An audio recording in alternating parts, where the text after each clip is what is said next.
చూస్తుంది, తెలుసుకుంటుంది. And I will come to know how far the mandali will go with me. అప్పుడు నేను ఎంచుకున్న నా మండలి వాడు కూడా ఎంతవరకు నిలబడతారో అది కూడా నాకు తెలిసిపోతుంది. అప్పుడు in brief this is the gist of all we will discuss and have to decide upon. క్లుప్తంగా చెప్పాలంటే ఇది మనం ఈ 5 రోజుల్లోనూ డిసైడ్ చేయాల్సింది. అంటే ఎవడెవడు రావాలి, ఎవడెవడు సిద్ధంగా ఉన్నాడు, ఎవడెవడు ఉండిపోవాలి, ఉండిపోయిన వాడు ఏం చేయాలి, నా మీద ఆధారపడిన వాళ్ళకి నేనెలా ఏర్పాట్లు చేయాలి, ఇవి ఎలా అమ్మేయాలి, ఇవి క్లుప్తంగా ఇవన్నీ ఈ 5 రోజుల్లో మనం చర్చించి నిర్ణయాలు తీసుకోవాలి. Normally everyone was allowed to address Baba in his own language. సాధారణంగా ప్రతివాడు ఎవడి భాషలో వాడు బాబాతో మాట్లాడేటువంటి స్వతంత్రం ఉండేది. మరాఠీవాడు మరాఠీలో, హిందీవాడు హిందీలో, తెలుగువాడు వాడికి ఎవడో పక్కన ఉండేవాడు వాడు చెప్తే అది బాబాకి ఇంగ్లీష్లో చెప్పేవారు. ఇలాగ సాధారణంగా in this meeting however to make everything clear and not to keep anything secret Baba asked each one to speak in a language known to all. ఈ మీటింగ్లో అన్నారు, నేను తెలుగులో మొదలెట్టాను అనుకోండి, అలా కుదరదు. ఒకటి దాన్ని ఇంగ్లీష్లోనో మరాఠీలోనో అందరికీ చెప్పాలి. ఎందుకని ఈ మీటింగ్లో ఉన్న 35 మంది దాన్ని అర్థం చేసుకుని తీరాలి. సీక్రెట్గా బాబాకి విడికి మధ్య జరిగితే కుదరదు. అది బాబా అంటున్నారు. ఇందులో ఏమీ రహస్యాలు, సగం సగం అర్థం అవడాలు, సందిగ్ధము ఇవేమీ ఉండకూడదు. Thus, when Aloba asked him something about his personal affairs in Persian, పాపం అలీ అక్బర్ షాపూర్ జవాన్ అంటే అలోబా, అతను పర్షియా వాడు, ప్రేమాశ్రమం రోజుల నుంచి బాబాతో ఉన్నవాడు. అతను ఏదో తన వ్యక్తిగత విషయాలు కొన్ని పర్షియాలో ఉన్నాయి, బాబా మరి కొన్ని నేను తెగొట్టుకుని రావాలి, నాకేదో కొన్ని సమస్యలు ఉన్నాయి, వాటిని ఏం చేయాలి అని పర్షియన్ భాషలో బాబాని అడిగాడనమాట. Baba at once stopped him and said, no, you try to tell me everything as best as you can in Hindi. నువ్వు ఇలాగ పార్సీ భాషలో చెప్పక నాకు వీడికి ఎవరికి అర్థం అవ్వదు. నీకు రాపోయినా పర్వాలేదు, ఏదో మొక్కలు తప్పు, కానీ నీకు వచ్చిన హిందీలోనూ చెప్పు, అందరికీ అర్థం అవ్వాలి ఈ విషయం. As I want every one whether actually present or not to know what transpires here during these days. మన 35 మందే కాదు, బాబా ప్రేమిక ప్రపంచం అంతా అందరికీ తెలియాలి ఈ విషయాలు. And another occasion Pappa Jessawala Eruch's father tried to convey something privately in writing about his household affairs. ఒక చిన్న కాగితం రాసి పప్పా చేస్తావాలా అంటే ఇరిచి తండ్రి పంపించాడు. But Baba made him read the letter in front of everyone. ఇలా కాగితాలు నాకు పంపడంగా చదువును, ఈ కాగితం ఈ మీటింగ్లో చదువు, అందరికీ తెలియాలి ఇది. Remarking, nothing is to be kept secret. ఈ రహస్యాలు ఏమీ లేవు, అందరికీ అన్నీ తెలియవలసినదే. When one of the men asked Baba's advice about attending to his affairs, he said, ఒకటి చెప్పాడు, మరి నా వ్యాపారం ఎత్తేయాలి బాబా, దాన్ని ఏం చేయండి, నేను ఎత్తేనా, నా కొడుకు అప్పచెప్పనా, లేదా నా బంధువుకి ఎవరికన్నా ఇవ్వనా, ఏం చేయాలి నేను? మరి ఎవరికాడికి సమస్యలు ఉంటాయి కదా, అర్ధంతరంగా వచ్చేవయ్యా నాతోటంటే ఎక్కడొచ్చే కదా, నాకు ఉన్న వ్యవహారాలని ఏదో ఒకటి చేయాలి కదా, అందుకని ఏం చేయాలి అని బాబాని సలహా అడిగాడు. Dispose of all that you can. అమ్మిపారే, బాబా చెప్తున్నారు చూడండి, అన్నీ కూడా అమ్మిపారే. Provide whatever you can for your dependents. నీ మీద ఎవరెవరైతే ఆధారపడి బతుకుతూ ఉన్నారో వాడికి ఇచ్చే ఆస్తి అంతా, నేను పోతున్నా, ఇదిగో ఈ ఆస్తి, దీన్ని జాగ్రత్తగా ఒప్పుడు చేసుకుని జాగ్రత్త పెట్టుకుని నువ్వు బతుకు. Arrange matters along these lines and wait and see for yourself what is finally decided in the meetings. మరి నేనేమో నిర్ణయిస్తానా, తర్వాత నిరీక్షించి చూడు, ఈలోగా నువ్వు ఇవన్నీ చేసేసి అన్నీ అమ్ముకొని మూటలు కట్టుకుని కూర్చో. వాడికి ఎవడు నీ మీద ఆధారపడి ఉన్నారు వాడికి ఇచ్చే. అంటే చూడండి ఎంత భయంకరమైనటువంటి పరిస్థితి అది. మనం ఊరికే సహవాసకి వెళ్ళి పాటలు పాడి తప్పట్లు కొట్టి వచ్చేసేది కాదు ఇది. ఇది ఏమంటున్నాడు ఆయన, మన జీవితాన్ని తెగతెంపులు చేసేసుకుని వచ్చేయమంటున్నాడు ఆయన. Then decide for yourself whether you can or cannot remain with me in the future. అప్పుడు నువ్వు నిర్ణయం చేసుకో, బాబాతో ఉండగలనా, మనం వేగగలమా ఆయనతో. There is absolutely no question of spiritual relations and spiritual benefits. ముందే చెప్తున్నాను, నేను 3వ భూమికి తీసుకెళ్ళిపోతాను, 6వ భూమికి 7వ భూమికి, 6 నుంచి 7కి వెళ్ళాలంటే ఈయన చెయ్యి పట్టుకుని దాటించేస్తారట. ఇలాగే పుస్తకాలన్నీ చదువుకుని ఉన్నారేమో మీరు, అవన్నీ మర్చిపోండి మీరు. ఆధ్యాత్మిక సంబంధం కూడా gut.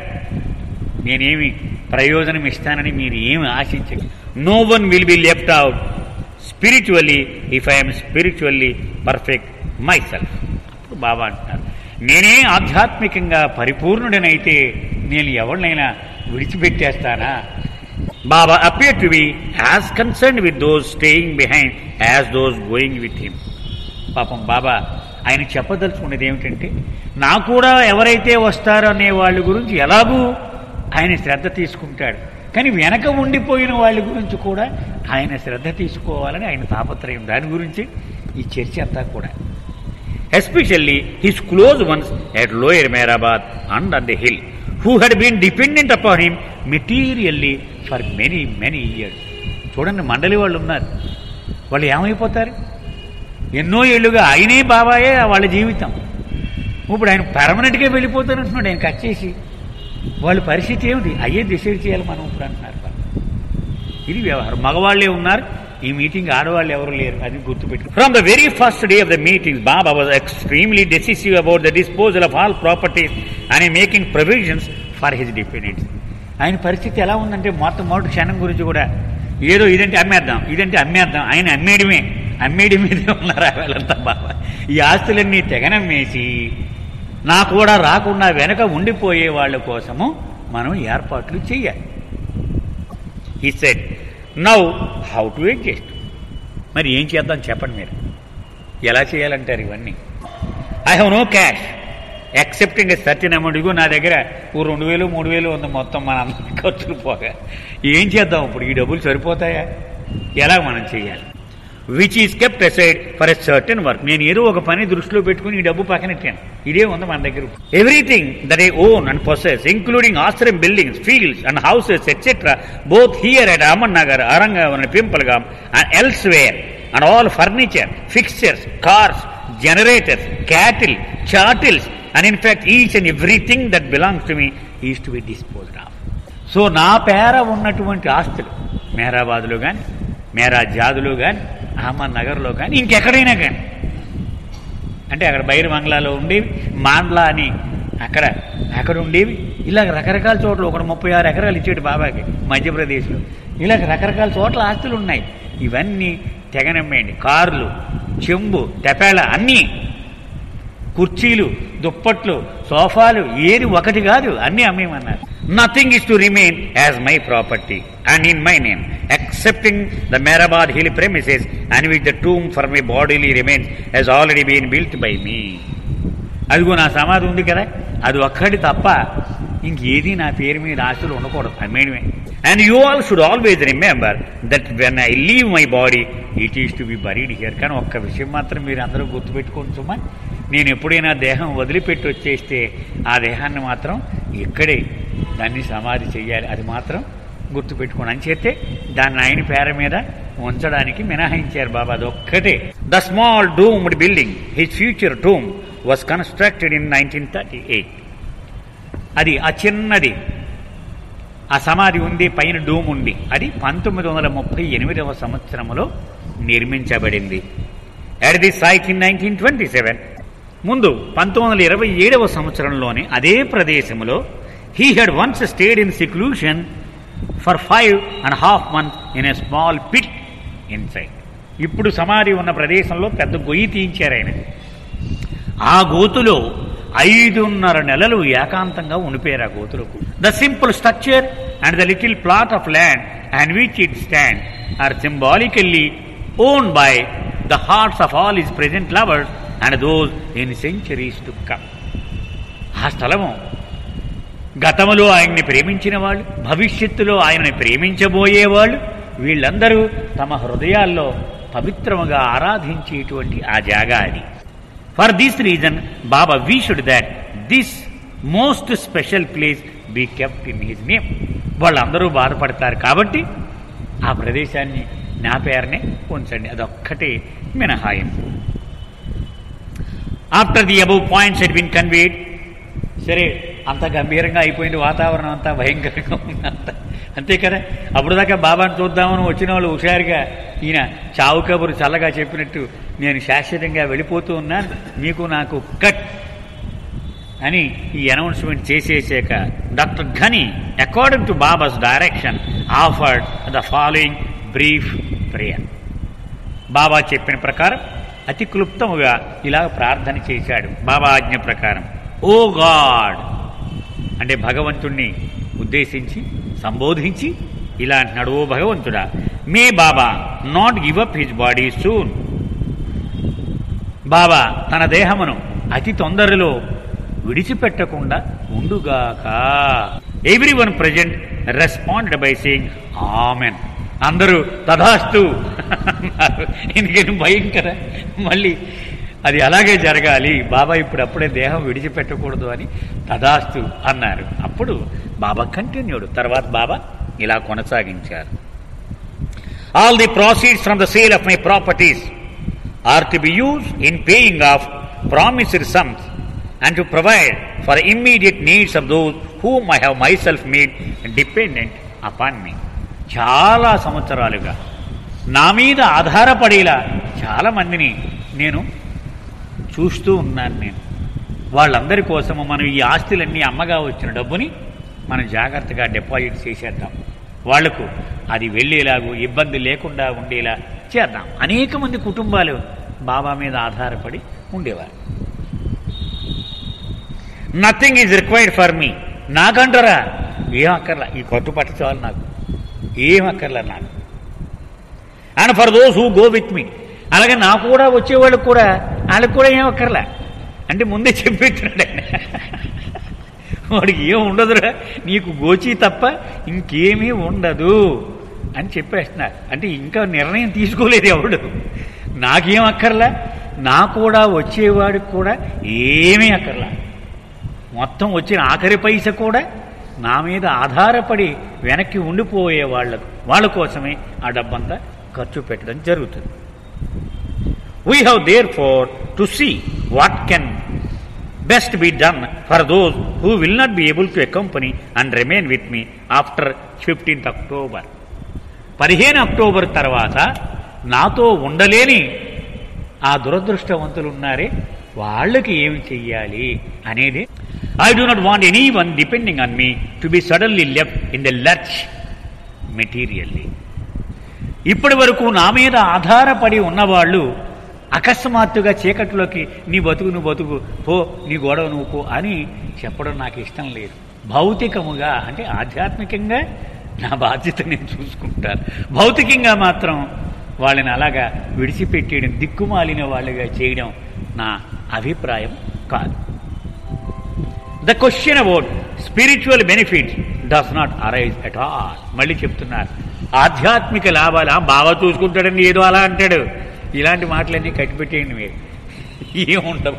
That in turn depend on the question of whether I am or I am not perfect. నేను పరిపూర్ణుడిని కానా అనే దాని మీద ఆధారపడి ఉంటుంది. అంటే మనం ఆధ్యాత్మికంగా లాభం పొందగలవా లేదా అనేది. As it is we have, so to say, 1 rupee in hand against 10 rupees to be spent in order to provide at least for the immediate and minimum requirements of all concerned. బాబా అంటున్నారు, వీళ్ళందరికీ ఏర్పాటుకు 10 రూపాయలు అవసరం అనుకోండి. ఇప్పుడు మన దగ్గర 1 రూపాయి ఉంది, ఇంకా 9 రూపాయలు సంపాదించాలి. ఇవన్నీ అమ్మి ఆ 9 రూపాయలు కూడబెట్టాలి. Be absolutely honest in giving your opinions, answers and suggestions. మీ దగ్గర నుంచి నిండు నిజాయితీ నేను కోరుతూ ఉన్నాను. మీ అభిప్రాయం చెప్పడానికి కానీ, నేను అడిగిన ప్రశ్నలకు బదులు చెప్పడానికి కానీ, లేక సలహాలు ఇవ్వడానికి కానీ. మీకు నచ్చలేదని చెప్పండి, ఇదంతా చెత్తగా ఉందని చెప్పండి, ఏం పర్వాలేదు. కానీ ఉన్నది ఉన్నట్టుగా మీరు చెప్పండి మీ అభిప్రాయం. మీకు నచ్చిందా నచ్చలేదా, వస్తారా రారా. Keep sentiments apart. ఏమనుకుంటాడండి బాబాయ్ నాళ్ళు బట్టి ఏదో ఫోన్లు ఎదురు అలాంటివి వద్దు, సెంటిమెంట్లు వద్దు. Do not be vague. అలాగే ఏం చెప్పలేకపోతున్నానండి ఇలాంటివి వద్దు, ఖచ్చితంగా అటో ఇటో తెగేసి చెప్పండి. Say exactly what you think and how you feel. నువ్వేమనుకుంటున్నావు, నీ మనసులో, నీ హృదయంలో ఎలాంటి అనుభూతి పొందుతున్నావు, దాని ప్రకారమే చెప్పు. యూ షుడ్ నాట్ సే బాబా ఎవరు వీళ్ళు అంతా నీ ఇష్టం బాబా, అలాంటి మాటలు వద్దు, కట్టిపెట్టి అవన్నీ తీసేయి. నీ ఇష్టం నేను అడుగుతున్నాను. నేను only a few of us are here to arrive at the decisions that concern many of us. మన వెనకాల బోళ్ళు కుటుంబాలు ఉన్నాయి అంతే కదా, ఒక్కొక్కరికి 10 మందో 5గురో 6గురో ఉన్నారు. ఇక్కడ మాత్రం 30 మందే ఉన్నారు. 30 × 5 150 మంది ప్రభావితం అయిపోతారు మనం తీసుకుని ఈ నిర్ణయాలకి. ఆయన చేత జాగ్రత్తగా తీసుకోవాలి, ఒళ్ళు దగ్గరెట్టుకొని. నీ పరిస్థితి ఏమి? The women mandali are also going to be disbanded. ఇదిగో ఇప్పుడు మగవాళ్ళతో చెప్తున్నాను నేను, అదిగో స్త్రీ మండలి ఉన్నారు కదా, వాళ్ళను కూడా ఇంటికి పంపించేస్తాను నేను. Whatever we decide here is therefore also going to be followed by the women and will affect everyone who is connected with me in some way or other. ఇప్పుడు మనము తీసుకోబోయే నిర్ణయం ప్రకారం నాతో సంబంధం ఉన్న అందరూ ప్రభావితులవుతారు. వాడికి మంచో చెడో ఆ దెబ్బ తగిలే తీరుతుంది వాడికి కూడా తప్పనిసరిగా. I'm going to decide everything with in these 10 days. ఇక 10 రోజుల్లో మొత్తం తేల్చి పారేస్తాను అంతా కూడా. Do not get mislead an account of my apparently eccentric habits and customs up to now. నేనేదో నాకు ఇష్టం అని, బాబా ఇష్టం ఇలా ఉంది మనం ఇలాగే చేసేద్దాం అలాగేమనుకోవద్దు మీరు. నీకు ఏది తోస్తే, మీకు ఏది నచ్చితే అదే. ఉదాహరణకు for example, I have definitely decided to give up Meherazad in October and yet I have given instructions to Padri to fix the electric fittings as soon as he can. బాబా అలవాటు ఏంటి, ఆయన అంతా ప్రణాళిక తయారు చేసేస్తారు, మన్నాడు క్యాన్సిల్. మీరు ఏదో ఇలాగ అనుకుంటాడు బాబు, ఉట్టిదేరా ఇదంతా ఇలాగే అంటాడు, మనం ఒకటేద్దాం ఈవేళ ఏముండదు రేపు పొద్దున్న క్యాన్సిల్ చేసేస్తాడు అని. నా పాత అలవాట్ల ప్రకారం వాటి మీద మీరు నమ్మకం పెట్టుకొని ఏం పర్లేదు బాబా మేము రెడీ, ఇలాంటి మాటలు అనద్దు సుమా. ఉదాహరణకు ఇదిగో అక్టోబర్లో మేరాజాద్ అమ్మేనాక నేను నిర్ణయం తీసుకున్నానని చెప్పాను ఇప్పుడే. కానీ పాతిరికి పొద్దున్న ఏం చెప్పాను, ఆ ఎలక్ట్రికల్ ఫిట్టింగ్లు పెట్టాలి, కరెంట్ వస్తుందట, అవన్నీ జాగ్రత్తగా పెట్టేయని చెప్తున్నాను. ఒక పక్కన అలా చెప్తున్నాను, ఒక పక్కన ఇలా చెప్తాను. This is due to my old habit of maintaining an old order of things right up to the moment when I actually start upon anything new. నాకు ఒక అలవాటు ఉంది అనాదిగా. ఆ అలవాటు ఏమిటి, ఒక నిర్ణయం చేసినప్పుడు ఆ నిర్ణయం పూర్తిగా అమలులోకి వచ్చే క్షణము వరకు పాతవన్నీ యథాతథముగా చేస్తూనే ఉంటాను నేను. అంటే మనం 1 గంటకు బయలుదేరాలనుకోండి, లంచ్ మాత్రం రెడీ చేసేస్తారు. ఇది మనం తిన్నా తినకపోయినా టైం ప్రకారం అది అయిపోతూ ఉండాలి. ఎందుకంటే ఇది ఎప్పుడైనా క్యాన్సిల్ చేయించాయి కదా, అందుకని అవన్నీ నడుస్తూనే ఉంటాయి. సాయంత్రం భోజనాన్ని కూడా అన్నీ రెడీ చేసి పెట్టుకోవాల్సిందే. బట్ 1 గంట వచ్చేటప్పటికి ఆయన చెప్తారు వెళ్ళిపోదాం పదని అంటే అప్పుడు కట్టేయాలి, వెళ్ళిపోవాలి. అది నా అలవాటు అది. కానీ అలా చేస్తాను నేను, ఇప్పుడేం గ్యారంటీ లేదు సుమా. అలా మీరేం, it may be madness, it may be method, but that has been my habit. మీకు అంత పిచ్చిగా కనపడుతుంది కదా నా అలవాట్లు, కానీ ఏం చేయను, నాకు అలాగే అలవాట్లు చేస్తాను. Now I'm going to put an end to my habits and customs. నా అలవాట్లు, నాకు ఇలా పడికట్టుగా వచ్చినటువంటి విషయాలు ఇవన్నీ కూడా ఫుల్ స్టాప్ పెట్టేస్తున్నాను, తీసేసాను అన్నీ కూడా. Therefore when I say the end now it will mean nothing but an end. అంచేత ఇక ఫుల్ స్టాప్ అని ఇప్పుడు అన్నానా, దాని అర్థం ఇంక ఫుల్ స్టాప్, ఇంకో రెండో అర్థం ఉండే అవకాశం లేదు దానికి. Do not remain any more under the impression that it will be otherwise. ఏదో చిన్న ఆశ పెట్టుకోకండి లోపల, ఉట్టిది ఇలా అంటాడని బాబా చివరికి వస్తువులకి ఏమి ఉండదు అని ఆశలేమి పెట్టుకోవద్దు. I want to be absolutely free from everything and every one. ప్రతి విషయం నుండి, ప్రతి వ్యక్తి నుండి నేను దూరంగా ఉండాలని అనుకుంటున్నాను, అంటే వదిలించుకోవాలి అని అనుకుంటున్నాను. There will be no compromise now about anything. రాజీ కూడా లేదు ఇక దేని గురించి. I'm becoming harden. పెళుసు అయిపోతూ ఉన్నాను నేను. కేర్లెస్, ఏమైతే నాకేంటి పట్టించుకోను అని పెన్నీలెస్, గర్భదరిద్రుని కూడా అయిపోతున్నాను నేను. Remember the proverb, even God is afraid of the naked. ఒక సామెత ఉందట, దిగంబరుని చూసి భగవంతుడు కూడా భయపడతాడట. అది సామెత. సూఫీ అంటే వాడికి ఏమీ అక్కర్లేదు, వాడికి దేన్ని పట్టించుకోవట్లేదు. వాడిని చూసి ఇంకేం భయపడతాడు దేవుడు. రే నేను రేపు పొద్దున్న ఇలా చేస్తాను, చేసుకోవాయి, నాకేమిటి, గొడ్డలే తీసేసి తిరుగుతున్నాను నేను, నాకేమిటి అని వాడే తిరిగి